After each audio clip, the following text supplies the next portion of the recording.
Iran ने America और Israel के लिए एक बहुत बड़ा सरप्राइज तैयार कर लिया है और ये सरप्राइज एक बैलिस्टिक मिसाइल की सूरत में है। एक ऐसा बैलिस्टिक मिसाइल जो ड्यूरिंग द फ्लाइट अपना पाथ और अपना टारगेट चेंज कर लेता है। इसका मतलब ये है कि जब दौरान परवाज वो मिसाइल आगे बढ़ रहा होता है तो उसके बाद वो अपने हदफ के करीब पहुंचकर अपना हदफ बदल लेता है और कभी कभी अपनी समत बदल लेता है और उसके लिए बहुत ज़्यादा मुश्किल हो जाता है डिफेंस सिस्टम के लिए कि किसी तरह से उसको इंटरसेप्ट करके तबाह किया जा सके। इस मिसाइल ने काफ़ी कारहाय नुमायाँ अंजाम दिए हैं पिछले कुछ एपिसोड्स के अंदर, जो ईरान बता रहा है। और आने वाले दिनों में जब ये हमला करेगा और खुलकर हमले किए जाएंगे ईरान की जानिब से, अगर किसी तरह का हमला होता है ईरान पर, तो उसके जवाब में जो हमले किए जाएंगे वो बहुत ही कारी होंगे और उससे जो अमेरिका का नुकसान है वो कम वक्त में बहुत ज़्यादा नज़र आएगा। मेरा नाम अजहर अली खान है और आप देख रहे हैं आज की बात। ईरानी पासदारा ने इनकलाब के तर्जुमान हुसैन मुहिब्बी बता रहे हैं कि ईरान ने एक ऐसा मिसाइल तैयार किया है जो न सिर्फ बहुत तेज़ है और बहुत कारी वार करता है, बल्कि ये ड्यूरिंग द फ्लाइट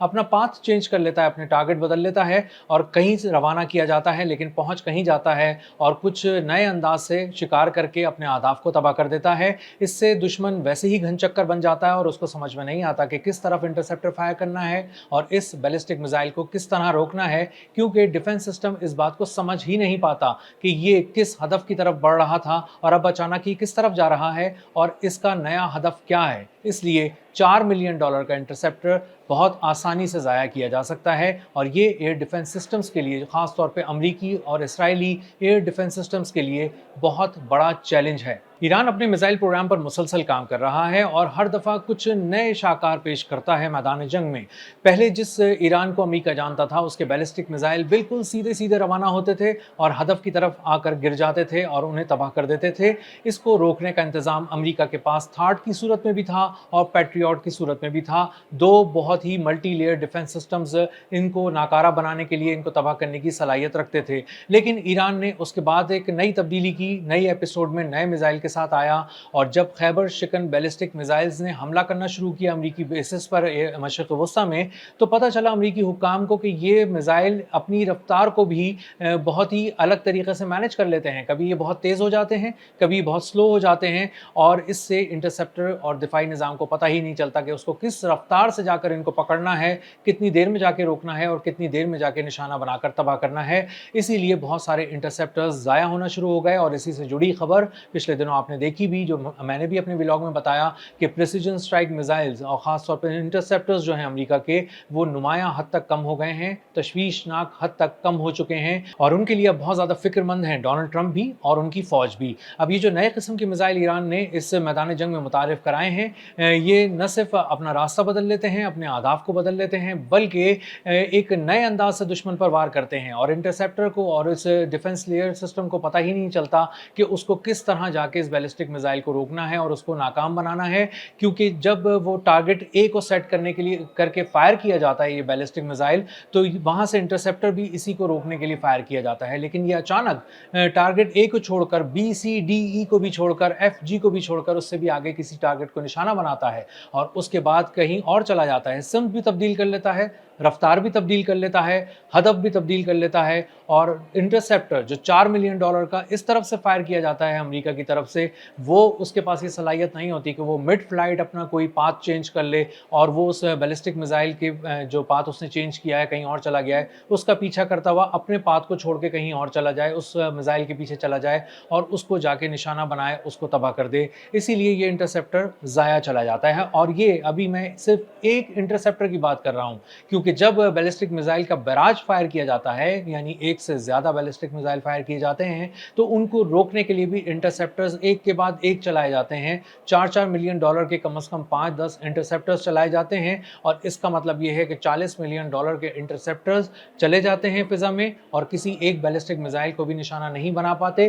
क्योंकि वो अपना मिड फ्लाइट पाथ चेंज कर चुके होते हैं और कहीं और रवाना हो जाते हैं और ये तमाम इंटरसेप्टर्स ज़ाया चले जाते हैं। तो इस तरह एक तीर से दो अमरीकी आदाफ का शिकार किया जा रहा है। एक तो उनके आदाफ को चेंज करके उनको तबाह किया जा रहा है और दूसरा अपने बैलिस्टिक मिसाइल्स को बचाकर उनके इंटरसेप्टर्स को ज़ाया कराकर एक बहुत बड़ा नुकसान है, खसारा है जो मुस्तकिल अमरीकी फ़ौज के खाते में आ रहा है और अमरीकी फ़ौज परेशान है, क्योंकि उसके कीमती असासे एक एक करके तबाह हो रहे हैं एयर बेसिस पे और इसीलिए मशरिक़ वस्ता की एयर बेसिस अब सुनसान हो गई हैं और अमरीका वहाँ से अपना कीमती सामान हर्ब نکال کر اسرائیل یا یورپ میں سے کسی جگہ لے گیا ہے، لیکن وہ اس وار تھیٹر میں اب مزید اپنا سامان حرب نہیں رکھ سکتا کیونکہ امریکہ مکمل طور پر غیر محفوظ ہو چکا ہے۔ یہ جو نئے قسم کی میزائل ایران نے تیار کیے ہیں، بیلسٹک میزائل، ان میں سیکیور ڈیٹا لنک کی کیپیبلٹی لازمی موجود ہے۔ اسی طرح اینٹی جیمنگ کی بھی بہت ہی اسٹرانگ کیپیبلٹیز ہیں، اس کو جیم بھی نہیں کیا جا سکتا۔ اس کی نیویگیشن بھی بہت شاندار ہے، اس کی آن بورڈ پروسیسنگ پر بھی بہت کام کیا گیا ہے